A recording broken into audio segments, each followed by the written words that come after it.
আসসালামু আলাইকুম ওয়া রাহমাতুল্লাহি ওয়া বারাকাতুহু। নাহমাদুহু ওয়া নুসাল্লি আলা রাসূলিহিল কারীম, আম্মা বাদ। মুহতারাম দোস্তর বুজুর্গ, আজি আল্লাহ পাকের লক্ষ কোটি শুকুর যে আল্লাহ এই মূল্যবানী সময়খিনিত পৃথিবীর যাবতীয় কাম ত্যাগ করে আল্লাহর ঘৰত বহি দিনের কিছু কথা কোয়া বা শুনার এই মহান আল্লাহর এবার শুকরিয়া আদায় করিলাম, আলহামদুলিল্লাহ। ইয়ার পিছত আল্লাহ তাবারক তাআলা যাক সৃষ্টি নকৰিলে কেয়ানত বনালে নহয়, পৃথিৱীখন সৃষ্টি নকৰিলে হয়, আসমান জমিন একো সৃষ্টি নকৰিলে হয়, সেই মহান নবীৰ ওপৰত একবাৰ দৰুদ পঢ়ি লওঁ, সাল্লাল্লাহু আলাইহি ওয়াসাল্লাম। আল্লাহ তাবাৰক তাআলা মুহাম্মদুৰ ৰাসূলুল্লাহ সাল্লাল্লাহু আলাইহি ওয়াসাল্লামক পৃথিবীত আনিব, সেইকাৰণে এইখিনি ইন্তজাম কৰিছে। সাতখন আসমান, সাতখন জমিন আল্লাহ তাবাৰক তাআলা তেনেকৈ সৃষ্টি কৰিছে আৰু তাত ইন্তজাম কৰি ৰাখিছে, ফেৰেশতাসকলক নিৰ্ধাৰিত কৰি ৰাখিছে আল্লাহ তাবাৰক তাআলা। মেইন হ'ল আল্লাহ তাবাৰক তাআলা মুহাম্মদ সাল্লাল্লাহু আলাইহি ওয়াসাল্লাম পৃথিৱীত আহিব। আল্লাহ তাবাৰক তাআলা নিজে কৈছে, মোৰ ভাষা হ'ল আৰবী আর মোর বন্ধু মুহাম্মদুর রাসূলুল্লাহ সাল্লাল্লাহু আলাইহি সাল্লামের ভাষাও হল আরবি। আল্লাহ তাবারক তাআলা আরবি ভাষারে পৃথিবীত বহু ধরনের ভাষা আহিছে, মানুষ বিভিন্ন ধরনের কথা পাতে, বিভিন্নভাবে মানুষ চলাফেরা করে। আল্লাহ তাবারক তাআলা সিদ্ধান্ত লই আল কোরআন অর্থাৎ কোরআন মজিদ আরবি ভাষাত খুব ধুনীয়াকৈ লিখিছে। আরবি ভাষাত কোরআনখন ধুনীয়াকৈ লিখিছে। আল্লাহ তাবারক তাআলা তেওঁৰ এটা কলম আছে, কলমটো ইমান বৃহৎ কলম, এতিয়া কম্পিউটাৰ বা যিকোনো লেখাত ফটো কৰিবলৈ হ'লে ডাঙৰো কৰিব পাৰি আৰু সৰুও কৰিব পাৰি। সেই চিষ্টেম আল্লাহ তাবাৰক তাআলা মানুহৰ দিমাগত দিছে। কিছুমান একে কেমেৰাতে কিছুমান লেখা ডাঙৰ হৈ যায়, কিছুমান সৰু হৈ যায়। এইটো আমালোকৰ এতিয়া বৰ্তমান মাৰ্কেটত আছেনে নাই? নিশ্চয় আছে। ঠিক তেনেকৈ আল্লাহ তাবাৰক তাআলা বৃহৎ এটা ডাঙৰ কলম আছে আল্লাহ তাবারক তাআলা। এই কলমক ক'লে লৌহে মাহফুজত বাল হুয়া কুরআনুম মাজিদ ফি লাউহিন মাহফুজ। এই কোরআনক লিখিবলৈ অৰ্ডাৰ দিলে, কলমক কোৰআনখন লিখিবলৈ অৰ্ডাৰ দিলে, ধুনীয়াকৈ কোৰআনখন আল্লাহ তাবাৰক তাআলা তেওঁৰ হুকুমত কলমে লিখিবদ্ধ কৰি দি পালে আল্লাহ তাবাৰক তাআলা লৌহে মাহফুজত জমা কৰি দিলে। তো ভাইয়া মহতৰম দোস্ত, এই কোৰআনখন ইমান ওয়েট মানে ওজন, ইমান ওজন কোনো বৰদাস্ত কৰিব নোৱাৰে, কোনো বৰদাস্ত কৰিব নোৱাৰে। এই কোৰআনখনৰ ওয়েট ইমান তাগৰা ওয়েট। যে কেনেকৈ আমি প্ৰমাণ পালোঁ? উহুদ পাহাৰখন নাকি 21 মাইল লম্বা, 21 মাইল লম্বা, 21 মাইল হাইট আৰু 21 মাইল বহল, আৰু 21 মাইল তললৈ গৈছে, তাৰে বোলে 21 মাইল গভীৰ আছে। আল্লাহ তাবাৰক তাআলা কোৰআনখনৰ বিনিময় কৈছে যে বান্দা, উলামা ও একৰাম বুজুৰ্গানে দিন তেওঁলোকে ওয়াজ নসিহত কৰি মানুহক বুজাইছে, কোৰআনৰ এটা আখৰ পঢ়িলে 10 লিখি পোৱা যায়। আৰু এটা বস্তু মই জনাই দিওঁ, আল্লাহ তাবাৰক তাআলা বিচাৰৰ সময়ত কিবা এটা তৰ্জু মানে পাল্লা, এখন পাল্লা কিন্তু আছে, এই পাল্লাখন কিমান ডাঙৰ হ'ব লাগিব। আৰু কোৰআনৰ এক আখৰ পঢ়িলে 10 লিখি, সেইখিনি আমি জানো। এই 10 লিখিৰ জায়গাত 1 লিখিত ওজনটো হ'ব না, ওজনটো কিমান আমিতো ওজন নাজানো। 10 লেখিৰ ওজন কিমান হ'ব সেইটোতো পাল্লাততো মাপিব আল্লাহ তাআলা। উলামা একরাম বুজুর্গানে দিন তফসিরত বয়ান কৰিছে যে 21 মাইল বাই 21 মাইল 21 মাইল বাই 21 মাইল এই পাহাৰটো যিমানখিনি আছে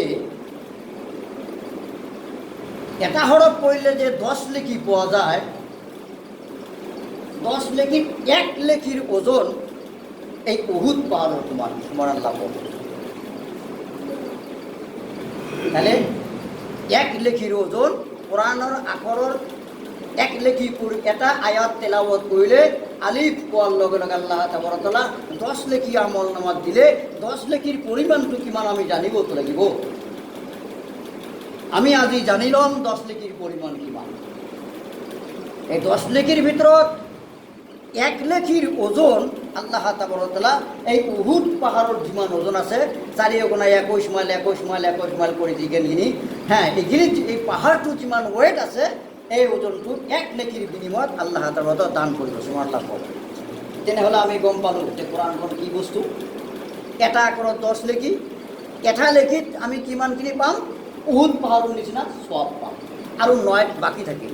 9টা যদি বাকী থাকিল তাহলে 9টাৰ হিসাব আমি এতিয়া ওলাই দিব পাৰিম যে 10খন উহুদ পাহাৰৰ নিচিনা ওজন আল্লাহ তাআলা এই তৰজু আল্লাহ তাআলা যেটো পাল্লা আছে সেইটোত ওজন দিব। সুবহানাল্লাহ। সেইকাৰণে কৈছিল লোড ওয়েট কোনো ল'ব পৰা নাই, ইমান ওজন কোনো দাঙিব পৰা নাই। পাহাৰক দিব বিচাৰিছিল, পাহাৰে লোৱা নাই। নদীক দিব বিচাৰিছিল, নদীয়ে লোৱা নাই। জমিনক দিব বিচাৰিছিল, জমিনে লোৱা নাই। আৰু তেতিয়া মুখলুকাতক ভিতৰত শ্ৰেষ্ঠ মুখলুকাত মানুহ দিব বিচাৰে, কোনো ল'ব নোৱাৰে। এজন যিনি নাকি যাওঁ নাকি আল্লাহ তাআলা তেওঁৰ এই শক্তি দান কৰিছে, তেওঁৰ নাম হ'ল মুহাম্মদুৰ ৰাসূলুল্লাহ সাল্লাল্লাহু আলাইহি ওয়াসাল্লাম। আগৰ কথাৰ পুৰা কৰক। এই যে 1 নেকির বিনিময় আল্লাহ তাআলা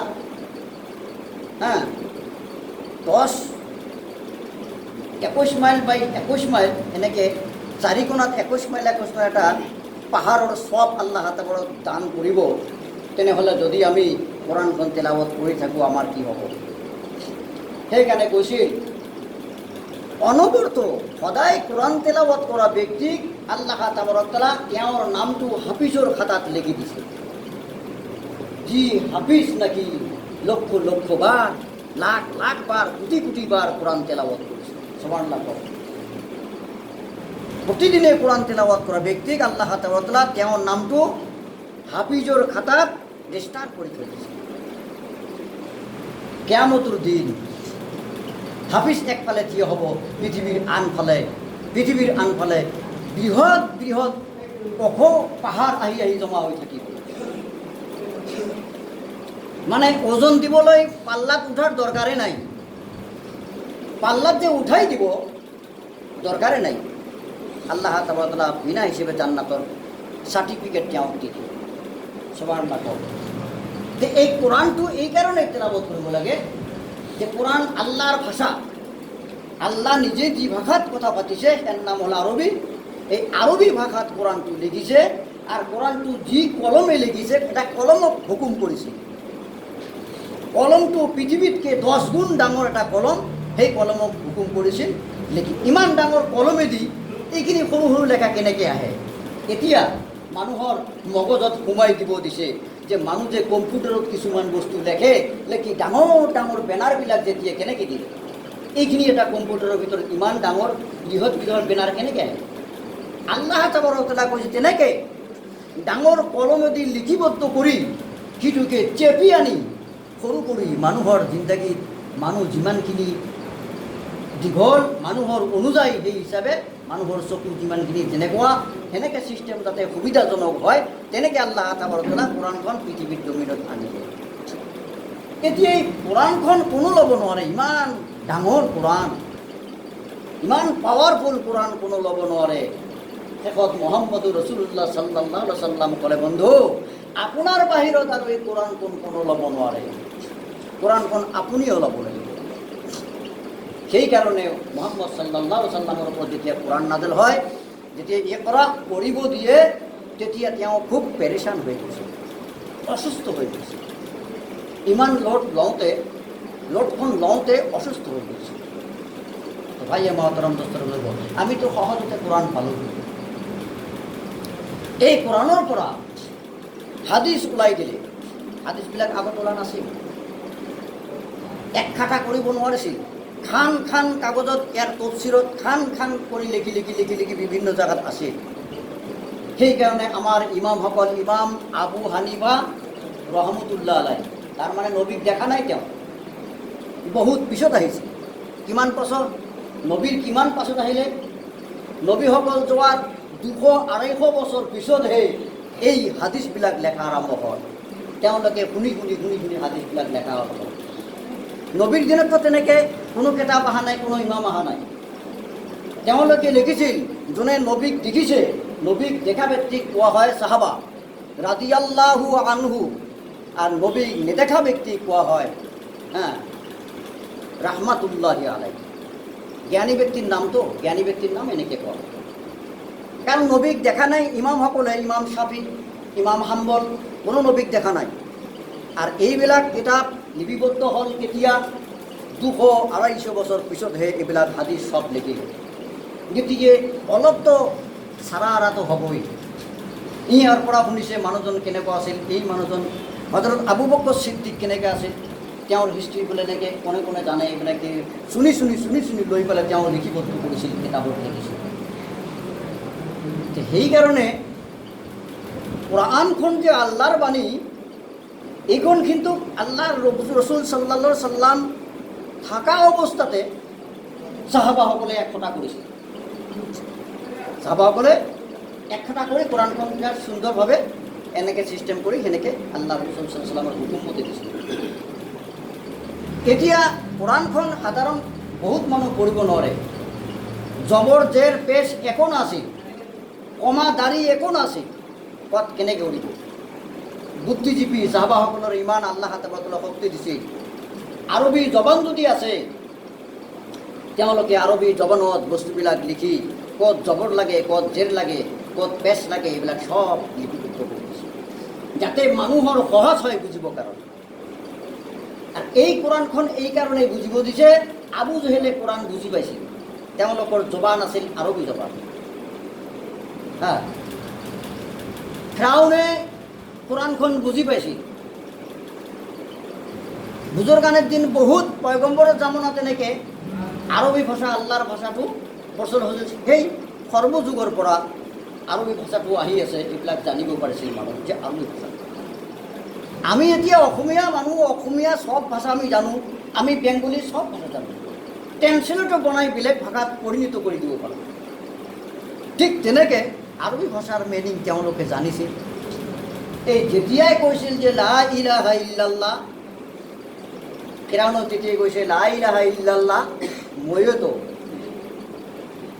আল্লাহ, তো মই, আৰু কোন আছে আল্লাহ? দেখা নপোৱা আল্লাহ আৰু কোনে আছে? ফিরাউন এটা ভাষা বুঝছিল। এই মুসা, বলে কি এই বাক্য আর দ্বিতীয়বার প্রকাশ নকরিবা। বলে কিয়? এই বাক্য প্রকাশ কৰিলে মোৰ হানি হ'ব। তোক লালন পালন কৰিছোঁ, সৰুৰ পৰা ডাঙৰ কৰিছোঁ মই। তোৰ মা বাবাৰ কোনো অস্তিত্ব নাছিল, মই তোক ভৰণ পোষণ কৰি ডাঙৰ দীঘল কৰিছোঁ, আৰু মোৰে এগেইনষ্টত তুমি মই আল্লাহ বুলি দাবী কৰিছোঁ। মোৰে এগেইনষ্টত তুমি ক'ব আহিছা যে যি আল্লাহ পৃথিৱীৰ সৃষ্টি কৰিছে সি আল্লাহক দেখা নাযায়, মইয়ে তো আল্লাহ হয়। এই বাক্য আর উচ্চারণ নকরিবা। লা ইলাহা ইল্লাল্লাহ মুসা কালিমুল্লাহ, মুসার নাম আছিল মুসা কালিমুল্লাহ। যেনে মুহাম্মাদুর রসুল্লাহ, ঠিক মুহাম্মদুর রসুল্লাহর নিচিনা মুসা কালিমুল্লাহ। সেই কলেমা তেতিয়াৰ জামানাৰ কলেমা এনেকৈ আছে। তেতিয়া কৈছিল লা ইলাহা ইল্লাল্লাহ ঈসা ৰুহুল্লাহ, ঈশাৰ নাম ৰুহুল্লাহ আছে। ৰুহ অৰ্থাৎ ঈশা মানুহৰ ৰুহ দিব পাৰে। কেনেকৈ দিব পাৰে? মৰ্দাক জিন্দা কৰি দিব পাৰে। আল্লাহ এই মাজাদা তেওঁক এটা দান কৰিছে। ঈশা আলাইহিস সালামে মৃত্যু ব্যক্তিৰ কবৰৰ ওচৰত বহিও যদি কৈছে কুম বিইজনিল্লাহ, এই কোনে কবৰত আছা তুমি জিন্দা হৈ যোৱা, লগালগ জিন্দা হৈ গৈছে। আল্লাহ তেওঁলোকক এই মৰ্যাদাবিলাক দিছিল নহয়। কিন্তু খন্তেক সময়ৰ কাৰণে তেওঁলোকৰ জিন্দগীত এটা খন্তেক সময়ৰ কাৰণে যি সময় ঈসা আলাইহিছ সালাম জিন্দা আছিল পৃথিৱীত, সেই সময়লৈকে পাৰিছিল তেওঁ ইন্তেকাল হৈ যোৱাৰ পিছত বা তেওঁ চাপি যোৱাৰ পিছত তেওঁক যেতিয়া আল্লাহ তাবাৰক তাআলা আসমানত উঠাই লৈছে, তাৰ পিছত তেওঁৰ উম্মতসকলে ট্ৰাই কৰিছিল, কিন্তু কাম হোৱা নাই। তেওঁৰ উম্মতসকলে নেক ব্যক্তি আছিল, বহুত নেককাৰ মানুহ আছিল। তেওঁলোকে কবৰৰ ওচৰত গৈও কৈছিল যে কুম বিইজনিল্লাহ, যিটো আমাৰ মুছা কালিমুল্লাহ কৈছিল, সেই মুছা কালিমুল্লাৰ নিচিনাকৈ তুমি মই কোৱা মতে তুমি জিন্দা হৈ যাওঁ। কোনো কবৰৰ পৰা মানুহ জিন্দা হৈ অহা নাই। তেওঁলোকক বিভিন্ন ধৰণৰ এটা এটাকৈ মজেজা আল্লাহ তাবাৰক তাআলা নবীসকলক দান কৰিছিল। আমালোকক আল্লাহ তাবাৰক তাআলা মুহাম্মদ ৰাসূলুল্লাহ সাল্লাল্লাহু আলাইহি ওয়াসাল্লাম এইকাৰণে কৈছিল মেৰাজৰ সময়ত গৈ পালে, এই ইমাম আবু হানিফা তেওঁলোকে যে আল্লাহ তাবাৰক তাআলাৰ নিয়ামতবিলাক আৰু এই মজেজাবিলাকৰ কিছু এটা অংশ তেওঁলোকে পায়। তেওঁলোকক আল্লাহ তাবাৰক তাআলা জ্ঞান দান কৰিলে। তেওঁলোকে এই কিতাপ হাদিছ লেখা আৰম্ভ কৰি দিলে। সব লিখি লিখি মানুহক সহজ কৰি দি আজি আমি সহজে মাদ্ৰাছা এখনত গৈ পেলাই হাদিছ সমাধান কৰি আমি আলিম হ'ব পাৰোঁ। তেতিয়াৰ আলিমৰ তেনেকুৱা নাছিল। আলিমৰ তেনেকুৱা নাছিল। আলিম হ'বলৈ গ'লে কোনো একজন ওস্তাদৰ ঘৰত যাব লাগিছিল। এখানে কিতাপ নাই, কোনো কিতাপ লিখিবতো নাই। গৈ পেলাই ওস্তাদৰ পৰা একে সববিলাক ওস্তাদে মুখস্থ হাদিছবিলাক তেওঁ মুখস্থ কৰি দিছিল। এনেকৈ আলিম হৈছিল। তো ভাই মহতৰম দোস্তৰ বন্ধু, ৭০ জামানাৰ কাহিনী। তেতিয়াতো মিথ্যা কথা চলিছিল। আজি যেনেকৈ মিথ্যা কথা চলে, তেতিয়াৰ জামানতো মিথ্যা কথা চলিছিল। মিথ্যাটো পৰম্পৰা। এনেকৈ পৰম্পৰা হাবিল ও কাবিলৰ পৰা মিথ্যা কথাটো আহিছে। ভায়েকক কতল কৰিছে, নাই মই মৰা নাই। বাপেকে সুধিছিল, নাই মই মৰা নাই, মই একো কৰা নাই। কেনেকৈ মৰিল, মই মৰা নাই। মিথ্যা কথা হ'ল না নহয়? এই যে গুণাবিলাক আজি নতুনকৈ নহয়, এইবিলাক সৰ্বযুগৰ পৰা গুণা চলি আহিছে। এই গুণাবিলাক এনেকৈ মানুহৰ জীৱনত থাকিবই। যোনে হজৰতে আলীক কতল কৰিলে নামাজত, এজন ৪ নম্বৰ খলিফা মুহাম্মদ ৰাসূলুল্লাহ সাল্লাল্লাহু আলাইহি ওয়াসাল্লামৰ জোঁৱায়েক, তেওঁ ফজৰৰ নামাজ পঢ়োঁতে তেওঁৰ ওপৰৰ পৰা চুৰি এনেকৈ কাটি পেলাই তেওঁক হত্যা কৰি দিয়া গৈছে। আৰু যোনে হত্যা কৰিছে তেওঁ নামাজতে গৈছে, নামাজো পঢ়ে, ৫ ওয়াক্ত নামাজ। প্ৰতিদিন চুৰিখন এনেকৈ এখন চুৰি আছে, চুৰিখন ৰাস্তাত কাষত বহি পেলাই এনেকৈ ধাৰ কৰি থাকে। মানুহ সোধে যে বোলে এই চুৰিখন কিহৰ কাৰণে ধাৰ কৰি থাকা? বোলে এটা কুকুৰ আছে, এক কুত্তা है उसको हम कत्ल करेगा। एक कुत्ता है, और कुत्तों को हम जब मौका मिलेगा तब हम कत्ल कर देगा। তো এই যে কুত্তা এটা কাটি দিব, গল কাটি দিব, তেওঁ চুৰিখন প্ৰতিদিন ধাৰ কৰি থাকে। আকৌ প্ৰত্যেক ওয়াক্তে নামাজত ৫ ওয়াক্ত নামাজ কায়েম কৰা মানুহ। এই যে সেইকাৰণে কৈছিল যে তুমি নামাজ পঢ়া মোক দেখিব লাগিব। হজৰত আবু হানিফা লিখিছে আল্লাহক দেখি দেখি নামাজ পড়া, দিলৰ চকুৰে আল্লাহক দেখি দেখি নামাজ পড়া।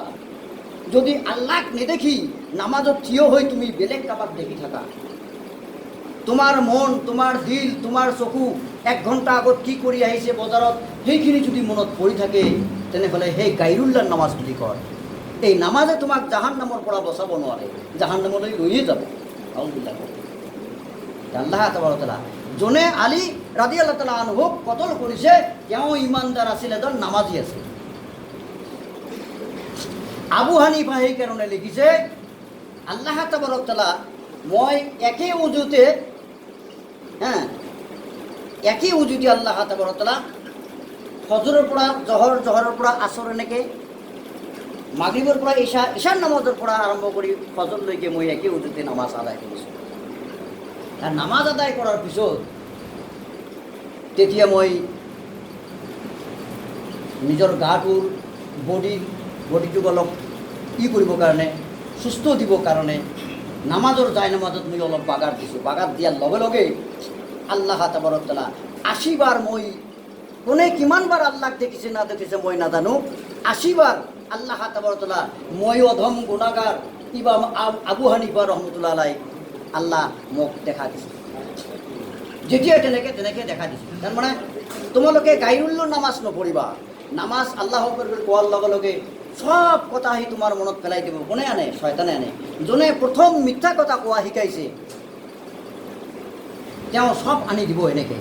তো ভাই আমার তরাম দোস্তর বুজুর্গ, আমি আল্লাহ তাবারকাল্লাহ নামাজত কোরআন পড়াব, যি কোরআনের বয়ান করা হয়েছে এই নামাজত কিন্তু কোরআনে পড়া হয়।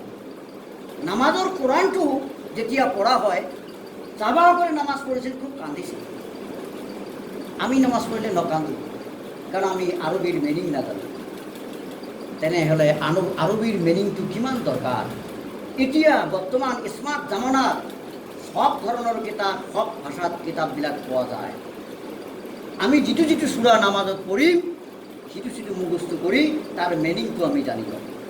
নিজে নিজে আল্লাহ তাআলা আমাক জানার তৌফিক দান করুন যে আমি যাতে নামাজের মিনিংখিনি জানো।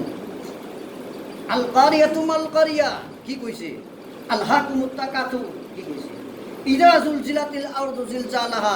এই সৰু সৰু সূৰাবোৰ আমি নামাজত পড়া যায় বেশি। এইবিলাক সূৰাৰ কমসে কম আমি মিনিংবিলাক জানিম যে আল্লাহ কি কৈ আছে, আমি কি কৰি আছোঁ।